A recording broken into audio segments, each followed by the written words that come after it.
영원히 찬송받기에 합당하신 우리 주님을 찬양합니다. 아멘. 이 시간 우리에게 주시는 하나님의 말씀은 에베소서 4장 25절에서 32절까지의 말씀입니다. 에베소서 4장 25절에서 32절까지의 말씀을 봉독하겠습니다. 그런즉 거짓을 버리고 각각 그 이웃과 더불어 참된 것을 말하라. 이는 우리가 서로 지체가 됨이라.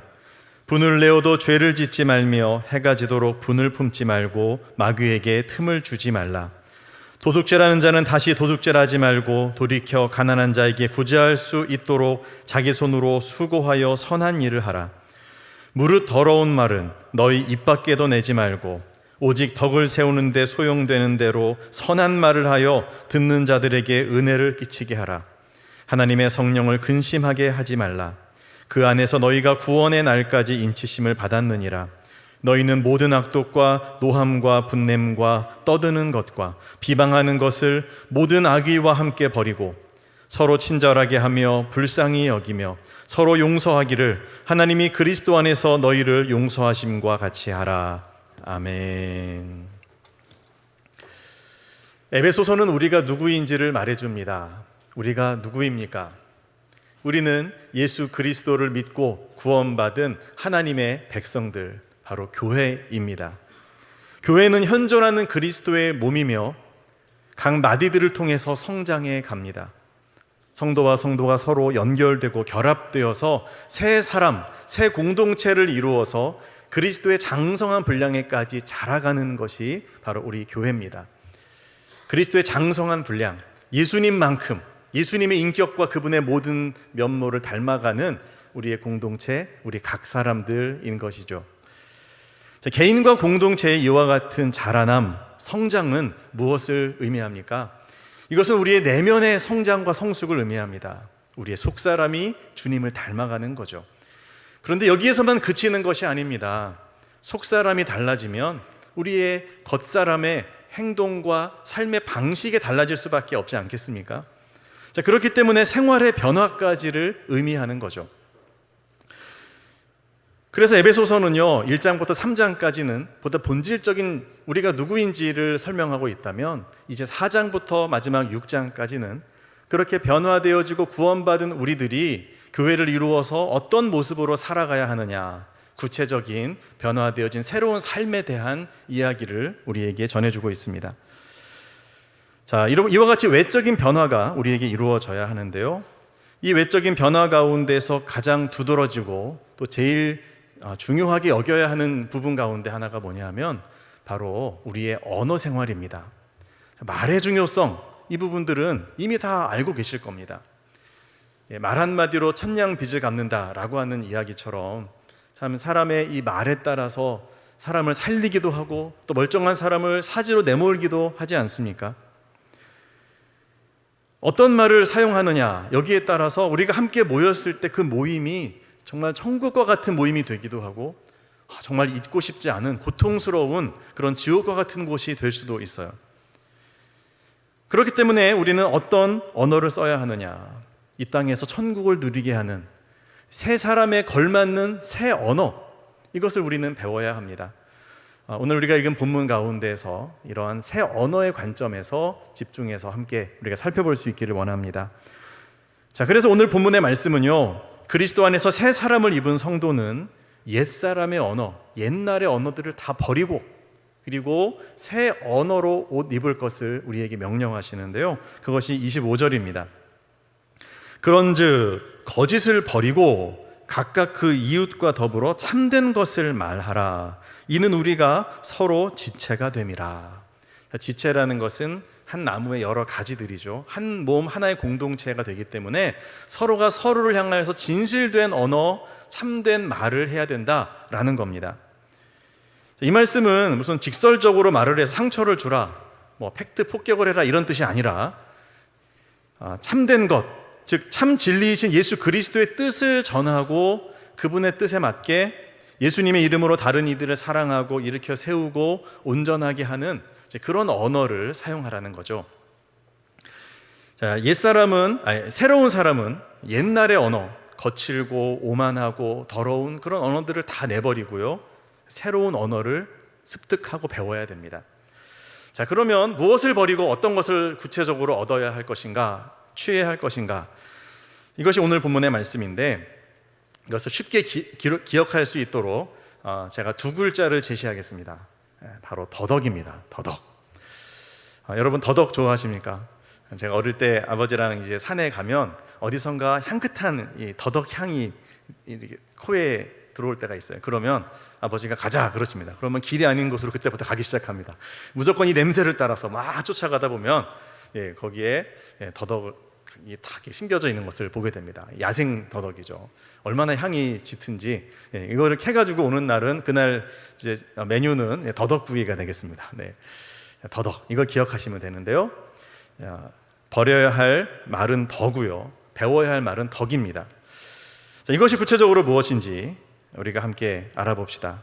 저와 함께 말씀의 산으로 더덕을 캐러 출발해 보겠습니다. 자, 먼저 우리가 버려야 할 것, 29절을 보면 그것이 무엇인지 알 수 있습니다. 무릇 더러운 말은 너희 입 밖에도 내지 말고. 자, 버려야 할 언어는 무엇입니까? 더러운 모든 말들입니다. 자, 더러운 말이라는 것은 좀 지저분하네 그 정도가 아니라 썩어 있다는 뜻을 가지고 있습니다. 부패해 있다, 또는 무익하다, 해롭다, 이런 뜻이에요. 자, 그런 부분에 해당하는 말들은 아예 입 밖에도 낼 필요가 없습니다. 이 말을 내뱉고 그런 표현들을 하게 되면 듣는 사람의 마음도 더러워지고 그 분위기가 안 좋아지거든요. 이런 부분들을 제거하라는 것인데, 이것이 구체적으로 어떤 말인지를, 이 핵심을 31절에서 구체적으로 설명하고 있습니다. 자, 너희는 모든 악독과 노함과 분냄과 떠드는 것과 비방하는 것을 모든 악의와 함께 버리고 라고 말씀하세요. 이것을 우리가 지금 집중적으로 봅시다. 자, 입 밖에도 내지 말아야 할 더러운 언어, 첫 번째는 어떤 종류의 언어입니까? 모든 악독이다, 이렇게 되어 있습니다. 악독이라고 번역을 했는데 그 원어적인 의미를 보면요, 쓰다는 뜻입니다. 심하게 쓰고, 그래서 독이라는 뜻도 있어요. 이게 뭘 얘기하냐 하면 우리의 마음의 쓴뿌리를 얘기합니다. 쓴뿌리라는 표현이 성경에 나오죠. 뿌리가 거기서 막 쓴맛이 나는, 마치 마라의 쓴물처럼 이것은 도저히 먹을 수 없는 그런 쓴맛이 나는 그런 우리의 마음의 상태. 자, 과거에 당한 손해나 모욕으로 말미암아서 마음의 원한이 서려진 겁니다. 마음이 확 꼬여 있어요, 이렇게. 자, 그러다 보니까 다른 사람을 늘 비판적으로 봅니다. 무슨 말을 해도 오해해서 듣고요, 뭔가 불편하게 주변 사람들을 만듭니다. 그러면서도 이것을 해결하고 화해할 마음 자체가 없는 거예요. 마음이 병들어 있는 거죠. 자, 그래서 옆에 있는 사람이 이렇게 얘기합니다. 우리 밥 먹으러 갑시다. 밥 먹고 합시다. 그러면 뭐라고 대답하는 게 보통입니까? 그래요, 먹으러 갑시다 라든지, 아니면 제가 하는 일이 있어서 조금 있다가 나중에 가죠, 이렇게 얘기하면 되잖아요. 그런데 밥 먹으러 갑시다 그랬더니 이렇게 답을 하는 겁니다. 저 일하는 거 안 보여요? 이런 식으로 얘기를 해서 밥 먹자는 호의를 완전히 그냥 무시해 버리는 거죠. 밥 먹고 와서 더 일하라는 거야? 이런 식으로 막 꽈서 생각을 하는 이런 불편한 마음. 여러분, 이런 분들은 남들이 문제가 아니라 본인의 그 쓰디쓴 이 쓴뿌리와 같은 마음의 문제를 먼저 좀 돌아볼 필요가 있다는 거예요. 이런 쓴뿌리의 독소들이 우리의 언어 속에서 제거되어야 한다, 성경은 말씀하십니다. 자, 두 번째가 노함입니다. 자, 디모스라고 하는 이 말은요, 이 거친 숨을 내쉬는 것을 말합니다. 숨을 훅 내셔가지고 바람을 불어서 연기가 확 일어나는 거죠, 순식간에. 자, 그래서 연기를 일으키다, 또는 달려들어서 죽이다, 이런 뜻이 있어요. 치밀어 오르는 걷잡을 수 없는 분노의 마음을 이야기하는 겁니다. 확 일어나는 어떤 욱하는 그런 분노죠. 자, 이웃을 향해서 미움을 품는 이런 격한 감정, 이런 격한 감정은 그 이웃을 마음적으로 살해하는 것과 다를 바가 없는 겁니다. 실제로 살해를 안 했을 뿐 이미 마음으로는 미워하면서 몇 번을 죽인 거예요. 요한일서 3장 15절에서는 이것을 말씀합니다. 그 형제를 미워하는 자마다 살인하는 자니 살인하는 자마다 영생이 그 속에 거하지 아니하는 것을 너희가 아는 바라. 다른 사람을 향하여서 마음에 이런 원망과 미움으로 가득 차 있는 감정을 가지고 있는 사람은 영적으로 볼 때, 하나님이 보실 때 살인한 것과 조금 더 다를 바가 없다는 것이고요. 그런 마음에, 이 증오의 마음에 영원한 생명이 깃들지 못한다는 겁니다. 쉽게 말하면 천국 못 간다는 거예요. 여러분, 마음에 용서하지 못하고 원망과 증오를 가지고 있는 사람은 천국 못 갑니다. 이거 회개하셔야 돼요. 해결하셔야 돼요. 여러분, 이 노함에서 나오는 이 어리석음의 말들이 우리 입술에서 뿜어져 나올 때 이 악한 감정들이 여러 사람들의 마음을 또한 더럽히고 분위기를 악하게 이끌어 가게 되는 것이죠. 여러분, 이 노함, 이것이 우리에게 제거될 수 있기를 소망합니다. 자, 세 번째는 분을 내는 말입니다. 오르게라고 하는 이 말은요, 앞에랑 좀 비슷하죠. 노하는 거나 뭐 분내는 거나 비슷한데 조금 뉘앙스가 다릅니다.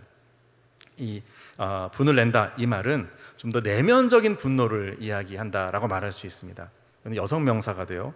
즉 좀 소극적으로 보이지만 그러나 이 분노에 있어서는 그 양이 결코 적지 않습니다.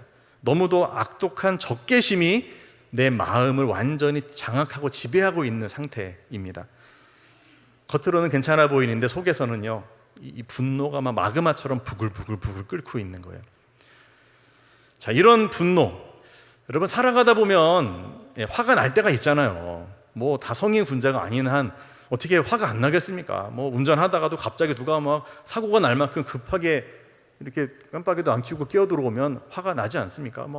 뭐야 하고 막 화가 나죠. 그런데 이 분노가 길어지면 그런 문제가 됩니다. 아침에 화가 나는데 저녁까지 그 화를 가지고 있어요.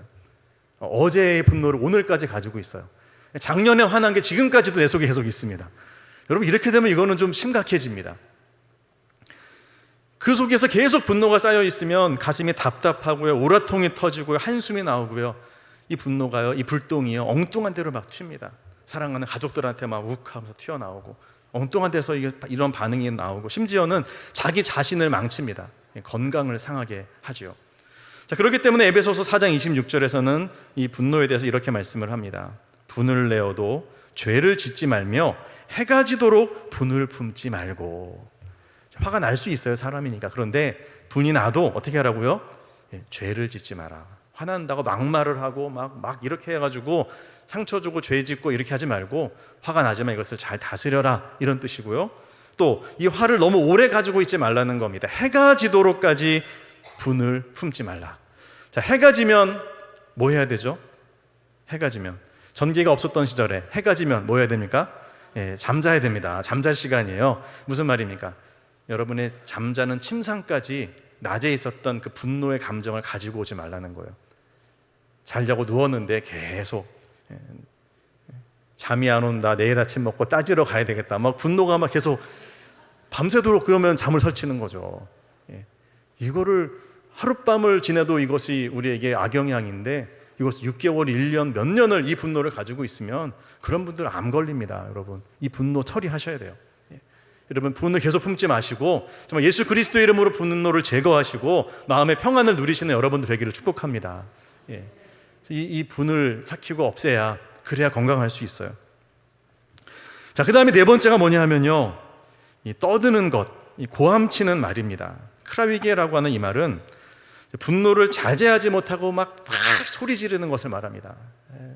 너 죽고 나 살자 막 하면서 오늘 한번 죽어볼래 그러면서 막 그냥 판을 뒤집어 엎는 거죠. 이런 어떤 극단적인 반응. 어디를 가나 이런 분들을 가끔씩 만나지 않습니까? 관공서에 가도 볼 수 있고, 또 식당에 가도 가끔씩 보이고, 또 백화점에 가도 막 블랙 컨슈머들, 이런 막 소리 지르는 분들 가끔씩 있어요. 여러분, 밖에 나가서만 그럽니까? 어떤 분들은 집안에서도 그래요. 와, 그러면 집안이 어떻게 되겠습니까? 진짜 상처투성이가 되겠죠. 자, 이렇게 이 고함치는, 그냥 분노를 막 그냥 폭발시키는, 여러분, 이런 분들의 명단을 이렇게 작성을 한다면 이제 그런 명단이 나오겠죠. 백화점에 블랙 컨슈머들 이름이 있지 않습니까? 근데 여러분, 이 소리 지르는 자들의 명단에 없는 사람들이 있습니다. 누구냐?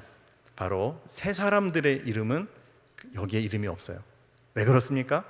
구원받고 거듭난 새 사람들은요, 하나님 앞에서 살아가거든요. 지금 내 눈앞에 지금 다른 사람만 보이는 게 아니라 살아계신 하나님, 내 목소리를 듣고 계시는 하나님을 인식하기 때문에 그 앞에서 함부로 혈기를 부릴 수가 없죠. 하나님의 안전에서 어떻게 그렇게 하겠습니까? 세 사람의 이름은 여기 들어가지 않습니다. 여러분, 그러니까 우리 그리스도인들이 혈기를 부리면요, 진짜 손해가 이만저만이 아니라는 거예요. 이걸 우리가 생각해야 됩니다. 그렇게 위대했던 지도자 모세, 여러분 기억하시죠? 이스라엘 백성들을 애굽에서 이끌어내고 엄청난 기적을 행하고 하나님의 놀라운 기적의 통로로 쓰였던 모세, 40년을 이스라엘 백성들을 이끌어서 가나안 땅 앞에까지 인도했던 위대한 이스라엘 민족이 잊을 수 없는 지도자 모세. 근데 이 모세의 마음에는 상처가 참 많았던 것 같습니다. 이스라엘 백성들이 참 그 옛날을 버리지 못하고 자꾸 옛날로 이렇게 얘기를 하다 보니까 먹을 것도 없다, 물도 없다, 모세 다 네 탓이다 하면서 막 계속 원망과 불평과 짜증과, 여러분 한두 번이죠. 여러분 40년을 그렇게 불평하고 원망하면 그걸 어떻게 받아줄 수 있겠어요? 모세가 한계에 도달을 한 거죠. 그날도 이스라엘 백성들이 물이 없자 모세를 원망하기 시작합니다. 막 불평을 늘어놓습니다. 하나님이 저기 있는 저 바위를 명해서 샘물을 터뜨리라라고 말씀을 하셨는데, 모세가 지팡이를 짚고 가가지고 이제 샘물을 터뜨리면 되는 건데 갑자기 분노가 막 끓어오르는 겁니다. 내가 이제껏 참았는데 지금도 또 참아야 되나? 그러면서 뭐라고 말합니까? 거기에 모인 회중들에게 내가 너희에게 물을 내랴 하면서 이 지팡이로 바위를 2번이나 온 힘을 다해서 내리칩니다. 물이 빨리 나오라고 내리친 게 아니에요. 거기에 뭐가 담겨져 있는 거예요? 모세의 분노와 감정이, 혈기가 담겨져 있었죠. 온 회중 앞에서. 여러분, 물은 나왔지만 그의 모습은 하나님께 용납될 수 없었습니다. 그래서 그 이스라엘 백성들이 이제 가나안 땅으로 들어갈 때 원망했던 백성들은 다 광야에서 죽었고 새로운 세대가 들어가는데, 그러나 옛세대 중에서 갈렙과 여호수아는 들어갔단 말이에요. 그런데 모세의 이름이 가나안 땅에 들어가는 명단에서 빠집니다. 여러분, 두려운 이야기입니다. 하나님을 무시하고 혈기 부리는 그 사람이 새 사람일 리 없다는 거예요. 성도 여러분, 우리가 이것을 조심해야 됩니다. 혈기 부리는 것 특히 조심하셔야 됩니다. 우리는 하나님 앞에 서 있다, 잊지 말아야 돼요. 특히 조심해야 될 시간이 언제냐? 의논할 때, 회의하실 때. 회의할 때 막 목소리가 커지잖아요. 막 서로 의견이 충돌하고 격해지다 보면 막 내 주장, 물론 각자 주장 이야기해야죠. 그런데 거기에 막 감정을 실리고 그러면서 폭주하는 경우들이 생깁니다. 여러분, 이거 조심하셔야 됩니다. 회의하다 보면 중요한 안건이 먼저 보이고 내 의견과 반대되는 의견을 내는 사람이 먼저 보이고 하나님은 보이지 않게 될 수 있어요. 그러면 실수하는 겁니다. 여러분, 이것은 정말 우리가 잘 봐야 되는데, 형제에게 고함 지르는 것, 여러분 이것은 무엇을 의미합니까? 나는 아직 옛사람이야, 이런 뜻이에요. 나는 아직 구원받지 못한 사람이야. 이것을 그냥 동네방네 다 증명하는 모습이 되어버리는 겁니다. 사랑하는 성도 여러분, 우리는 이 혈기 부리는 문제는 화끈한 성격이나 어떤 지역이나 문화의 문제가 아니라는 것을 여러분 기억하시고, 주님 안에서 새 사람이다. 그러므로 겸손하게 하나님을 주목하면서 주님 앞에 영광 돌리는 그런 모든 성도들 되시기를 축복합니다. 자, 그럼 5번째가 뭐냐 하면 비방하는 말이에요. 이 블라슬레미아라고 하는 이 말은요, 비방하다, 중상모략하다, 이런 뜻입니다. 상대방을 비난하고 모욕적인 언사를 하는 거죠. 이런 비방하는 것, 다른 사람의 허물을 막 들춰내고 막 그를 비난하고 하는 이런 행위의 가장 권위자, 가장 전문가, 원조가 누굴까요? 바로 사탄 마귀입니다. 오늘 본문 26절에 보면 분노하지 말라라고 하시면서 27절에 마귀에게 틈을 주지 말라 그랬어요. 막 분노하다 보면 틈을 보이게 되죠. 마귀의 공격을 받을 수 있는 이런 빈틈들이 생기는데, 이 마귀라고 하는 단어, 디아블로스라고 하는 단어가 의미가 비방하는 자, 중상하는 자라는 뜻이에요. 마귀는 이런 방식으로 성도들을 하나님 앞에 참소하고 그들의 잘못과 부족함을 다 일일이 들춰가지고 하나님이 심판을 내리도록 그렇게 고소하는 그 역할이 마귀의 역할이거든요. 자, 남을 중상하는 사람, 그 사람이 완벽하다는 뜻은 아니에요. 흠도 있고 연약함이 있죠. 이걸 막 들춰내고 그 사람을 막 이렇게 무너뜨리려고 하는, 여러분, 이런 일에 앞장서는 사람은 마귀의 길을 따르는 것이 될 수 있다는 겁니다. 오늘의 시대는 남을 너무도 쉽게 비판하고 비난하는 그런 모습을 가진다라고 말할 수 있습니다. 그러면서도 그거를 조금 더 부끄러워하거나 두려워하지를 않아요. 나중에 사실이 아니면 아니면 말고 아니면 됐지, 혹시나 해서 한 얘기야 이러면서 확인되지 않은 사실을 마치 그것이 진실인 양 막 사람들한테 이야기하고 퍼날르고 전파합니다. 여러분, 세상은 이렇게 할지라도 새 사람인 그리스도인들은 그러면 안 된다는 거예요. 오늘 성경은 그것을 말씀해 주는 겁니다. 우리는 이웃과 더불어서 참된 것, 이것만을 말해야 됩니다. 여러분, 정말로 주의하십시오. 여러분이 책임질 수 없는 말을 옮기시면 안 됩니다. 여러분이 100% 책임질 수 없는 남이 쓴 글을 여러분이 함부로 다른 사람에게 전파하시면 안 됩니다. 그런 글에는 꼭 이렇게 밑에 단서가 이렇게 조항이 달려 있어요. 여러 사람에게 빨리 전파하십시오. 이렇게. 그래, 전파하란다. 이러면서 막 아무 생각 없이 복사해서 붙이기 해가지고 내가 아는 지인들한테 막 퍼날랐는데 나중에 알고 보니까 유언비어래요. 그러면 우리가 어떤 그리스도인으로 그들에게 비춰지는 겁니까? 정말 이건 부끄러운 이야기거든요. 내가 100% 책임질 수 없고 내가 증명할 수 없다면 여러분, 그런 글이나 그런 말을 전해서는 안 됩니다. 다른 사람의 허물 들춰내고 이것을 전파하는 것, 여러분, 이것은 정말 이 마귀의 정죄를 따르는 일이 될 수 있다는 거예요. 우리가 어떤 모임에 갔습니다. 그런데 그 모임에서 갑자기 다른 사람을 막 근거 없이 비난하고 비방하는 말들이 막 이루어지고 있습니다. 어떻게 해야 될까요? 그러지 말라고 브레이크를 거셔야죠. 그런데도 계속 그 얘기를 합니다. 그러면 빨리 그 모임에서 나오시면 됩니다. 계속 거기 앉아가지고 같이 듣고 있으면서 그래 맞아, 그런 면이 있지 이러면서 동조하다가 결국은 한통속이 되고 거기에 임하는 하나님의 진노를 고스란히 받게 됩니다. 하나님 말씀하셨죠. 내 귀에 들린 대로 내게 행하리라. 여러분, 그 하나님을 우리가 두려워한다면 우리는 근거 없이 남을 비방하고 남의 말하고 하는 것, 이건 정말로 조심해야 됩니다. 혼자 살면 이런 고민할 필요 없어요. 그러나 함께 하려면, 함께 가족이 되려면, 하나의 공동체를 이루려면 이거는 정말로 중요한 덕목이라는 사실을 우리가 꼭 기억하셔야 됩니다. 자, 그 다음에 이 모든 걸 종합해서 뭐라고 말씀합니까? 이 모든 것을 모든 악의와 함께 버려라. 모든 악한 의도, 나쁜 생각과 함께 이 모든 악한 말들을 다 버리라는 거죠. 자, 버리라라고 했는데요. 이 버리라는 말이 참 재밌습니다. 그냥 갖다 버리는 이게 아니라 닻을 올린다는 뜻이에요. 닻을 올린다. 그리고 항해한다는 뜻입니다.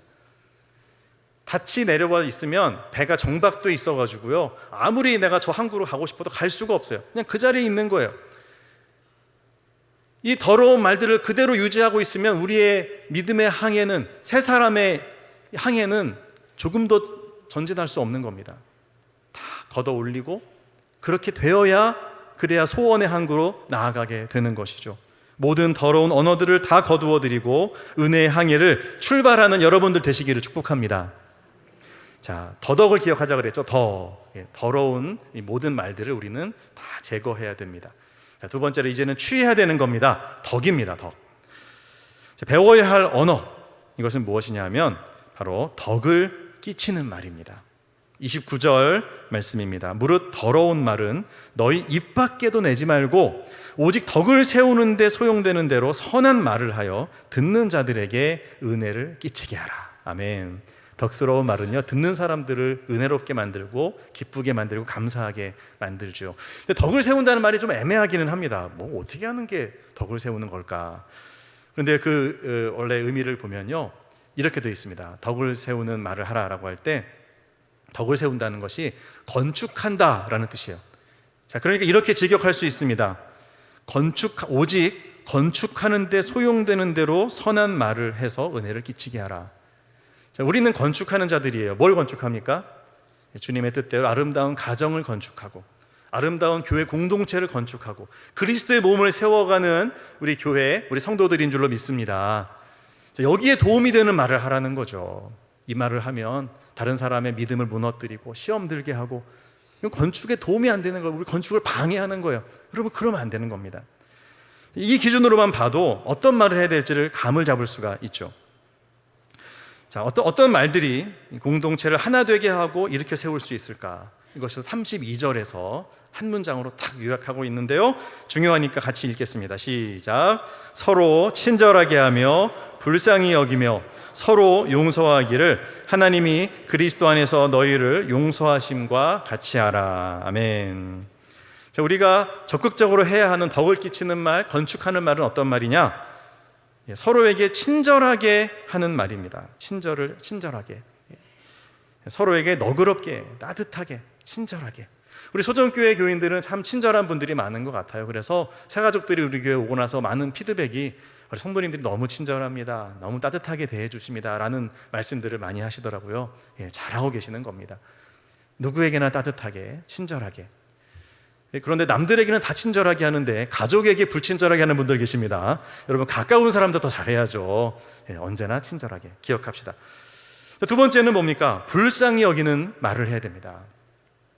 어느 다큐멘터리 작가가 소록도에 가서 환자들을 인터뷰를 했습니다. 인터뷰하는 가운데 과정 속에서 갑자기 문자가 들어왔는데 집에 누가 돌아가신 것 같아요. 무슨 큰일이 났다고 연락이 갑자기 온 거예요. 그러니까 이 작가분이 너무 놀라면서 막 당황해가지고 인터뷰를 하기는 했는데 어떻게 했는지 막 기억이 안 날 정도로 그렇게 인터뷰를 하고 나서 생각해 보니까 너무너무 미안한 거죠. 그래서 소록도에 계신 그분들께, 그 한센시병을 이제 알았던 그분들께 사과를 했어요. 제가 사실은 이런 문자가 와서 제가 인터뷰에 집중을 못한 것 같습니다. 죄송합니다 라고 이야기를 하자, 그분들 가운데서 어느 어머니와 딸이 이 여자 작가분에게 이렇게 이야기했다는 거예요. 그러셨냐고요? 얼마나 힘드셨어요? 라고 이야기하면서 저희가 작가님을 위해서 평생 기도해 드리겠습니다. 아마 믿는 분들이었던 것 같아요. 평생 기도할게요 라고 그렇게 위로했습니다. 이 말을 듣는데 눈가에서 눈물이 핑 돌더래요. 그러면서 마음에 큰 위로를 받았다는 거죠. 나중에 그 섬을 나와서 이제 다시 또 일상으로 돌아가서 일을 하면서도 또 힘들고 어려운 순간마다 다시 그 이야기가 떠오르는 겁니다. 기도할게요. 지금도 나를 위해서 기도해 주실 수 있겠다. 이 생각을 하니까 위로가 되고 힘이 났더라는 겁니다. 여러분, 사람마다 공감하는 능력도 다르고 말하는 법도 다르지만요, 새 사람이 된 성도들은 차가운 시선으로 다른 사람을 바라보는 것이 아니라 상대방의 입장에 섭니다. 얼마나 힘들까? 그 어려움을 자기 일처럼 생각하고 느끼면서 불쌍히 여기고 긍휼의 마음을 품는다. 오늘 본문은 이것을 말씀하는 겁니다. 가정에서도 마찬가지고요, 교회에서도, 일터에서도 이렇게 우리가 함께하는 그 사람들을 늘 긍휼의 눈으로 볼 수 있다면 그분은 새 사람이 분명할 것입니다. 여러분, 가정에서 우리 남편과 아내 여러분, 서로를 좀 불쌍히 여겨 주십시오. 우리 남편 여러분, 아내를 바라보면서 뭐 집안일을 잘하네 못하네 하지 마시고, 진짜 시집 와가지고 얼마나 고생이 많았나, 진짜 그 여성들 입장에서 보면 결혼해서 손해가 막급이잖아요. 이 희생을 했구나, 이걸 생각하면서 정말 아내를 불쌍히 여기고 긍휼의 눈으로 보아주면 무슨 말을 해야 될지, 어떻게 대해야 될지가 답이 나오지 않겠습니까? 우리 아내 여러분, 우리 남편들을 좀 보시면서 벌이도 시원찮고 아내 마음도 몰라주고 그러지 마시고, 아유 불쌍하다, 좀 이렇게 좀 봐주시면 좋겠습니다. 직장에서 막 그 모욕적인 일을 당해도 가족을 위해서 참고 견디면서 그렇게 일하는 우리 남편들, 돈은 다 남편이 벌고 쓰는 건 다 아내가 쓰고 이런 가정이 있다면 참 남편을 보면서 아내분들 좀 불쌍한 마음으로 위로해 주시고 격려해 주시면 얼마나 좋을까요? 성도가 성도를 볼 때 봉사하려면 제대로 하지 저런 식으로 하나, 여러분 그러지 마시고, 예배에 왔는데 막 졸고 있어요. 아이고 얼마나 피곤했을까 이러지, 예배에 와가지고 졸기나 하고, 여러분 그게 아니잖아요. 긍휼의 마음으로 서로를 봐주면 우리의 모이는 이 공동체가 천국이 되어가지 않겠습니까? 우리 옆에 있는 분들에게 이렇게 위로합시다. 얼마나 힘드세요? 여러분 이 말만 해도 됩니다. 얼마나 힘드세요? 공감의 말, 긍휼의 말이죠. 여러분, 이렇게 우리가 서로를 위로하면서 천국을 이루어 갑니다. 서로를 진심으로 불쌍히 여기는 긍휼의 언어야말로 우리를 하나 되게 하는 건축의 언어이고요, 세 사람이 꼭 익혀야 할 천국의 방언입니다. 자, 그 다음에 세 번째는 용서하는 말입니다. 이 32절입니다. 자, 서로 용서하기를 하나님이 그리스도 안에서 너희를 용서하심과 같이 하라 그랬습니다. 여기서 서로라고 하는 이 단어가 좀 마음에 걸립니다. 그냥 용서하라고 하면 되는데 왜 서로라고 할까? 100대 빵이 없다는 거예요. 관계에서는 100대 빵이 없습니다. 어느 한쪽만 잘못하는 게 아니에요. 서로 너도 잘못했고 너도 잘못했어. 하나님 보시기에는 이 양쪽에 다 보이는 겁니다. 서로가 서로를 용서해야 하나가 되지요. 한쪽한테만 용서하라고 강요해가지고 어떻게 하나가 될 수 있겠습니까? 그런데 사람들은 대부분 뭐라고 생각합니까? 본인의 잘못 있다고 어느 정도는 인정하는데 이만큼이고 나머지 이만큼은 저 사람 잘못이라고. 내 눈에는 대들보인데 이것을 티끌이라고 보고 상대방의 눈에 티끌은 대들보로 보는, 여러분, 이것이 사람의 마음이잖아요. 자, 그런 우리들에게 하나님은 뭐라고 말씀하십니까? 그리스도 안에서 여러분을 용서하신 것처럼 서로를 용서하십시오 라고 말씀하시는 겁니다. 자, 하나님이 그리스도 안에서 우리를 어떻게 용서하셨습니까? 우리의 죄 지은 것을 아들을 보내서 대신 책임지게 하시고 십자가 형벌로 우리를 용서하시고 용서한 죄를 그 다음에 기억하지 않으시는 거예요. 너 30년 전에 이거 했었지, 20년 전에 이 죄 지었지. 아니요, 하나님은 기억조차 않으십니다. 여러분, 이렇게 우리가 서로를 용서하고 품어주라 라고 말씀하는 거죠. 이 용서의 언어가 세 사람의 언어입니다. 자, 어떤 분은 그게 말이 되냐고 현실적으로 어렵다라고 항변합니다. 목사님, 뭐 성경에 나오니까는 말씀을 그렇게 하시지만 한번 해보세요. 또 사회에 나가보세요. 그게 됩니까? 용서한다 그러면 사람들이 이용하려고 그러고 진짜 이거는 실천할 수 없는 항목입니다. 사실은 그 말이 맞을 수 있어요. 그렇죠? 진짜 어떻게 그 무례한 사람, 완악한 사람을 용서할 수 있겠습니까? 용서 쉽지 않습니다. 저쪽에서 회개도 안 하는데 내가 어떻게 용서를 합니까? 사회적으로나 이성적으로나 내가 먼저 희생하는 용서는 말도 안 된다고 우리 옛사람은 강력하게 항변합니다. 하지만 여러분, 이 말과 언어라는 것은 마음에서부터 나오는 거잖아요. 우리의 마음과 우리의 감정이 달라지면 우리의 언어도 바뀔 수 있습니다. 우리가 예수님을 나의 마음의 중심에 모시고 그분과 하나 되어서 예수님의 그 십자가의 사랑을 내 마음에 깊이, 그 용서를 정말로 온전하게 우리가 누리고 또 체험하고 있다면 용서를 받은 이 감동으로 다른 사람의 허물을 용서할 수 있는, 여러분, 그 마음을 가질 수 있거든요. 용서받은 사람이 용서할 수 있는 겁니다. 여러분, 그러므로 예수님을 내 마음의 중심에 모시고 정말 언제나 주님의 이 사랑 안에서 용서 가운데 거하게 된다면 하나님께서는 우리의 입술에서 더러운 말들을 제하실 뿐만 아니라 사랑의 새 언어, 용서의 언어를 말하는 이 놀라운 은혜를 우리에게 허락해 주실 줄로 믿습니다. 자, 그런데 이것을 해나가는 과정 속에서 무엇이 필요하냐 하면 사실은 훈련이 필요합니다. 어느 한순간에 되는 것은 아닌 것 같아요. 아기가 언어를 배우는데 하루아침에 배우지 못하잖아요. 처음에는 눈만 그냥 껌뻑껌뻑 우는 것밖에 못하는데 그 아기가 이 엄마 아빠의 말들을 계속 듣고 또 듣다 보면 그 말들이 마음에 남고 입에서 왔다 갔다 하다가 머물다가 어느 순간에 탁 이렇게 한마디씩 하게 되죠. 언어는 그렇게 습득되는 것 아니겠습니까? 우리의 마음과 입술에 하나님의 말씀이 머물고 그 은혜가 늘 머물다 보면 그 은혜 가운데서 세 사람의 말들이 우리 입에서 나갈 겁니다. 그리고 자꾸 들어야 되거든요. 여러분, 혼자 산속에 들어가 있으면 이 언어 배울 수 없어요. 어떻게 배울 수 있습니까? 함께 할 때, 서로라고 되어 있잖아요. 함께 자꾸 이 사랑의 언어를 연습하고 또 훈련하고 하다 보면 여러분, 소그룹에서 교회 안에서 사랑의 언어들을 자꾸 듣고 또 듣다 보면 나도 언젠가 서로에게 친절하게 대하는 말, 긍휼히 여기는 말, 서로를 용서하는 말을 하게 될 것입니다. 사랑하는 여러분, 세 사람은 주님 안에서 새 언어를 구사해야 됩니다. 그러므로 더덕을 기억합시다. 더덕. 더러 모든 말을 버리고 덕을 세우는, 건축하는 언어를 씁시다. 예수님을 우리 안에 항상 모시고 모든 악한 말들을 버리고 은혜의 말, 덕을 세우는 말을 혼자가 아니라 함께 결단하고 실천하면서 서로 안에서 하나님의 나라를 이루어가는 저와 여러분들 되시기를 예수 그리스도의 이름으로 축복합니다.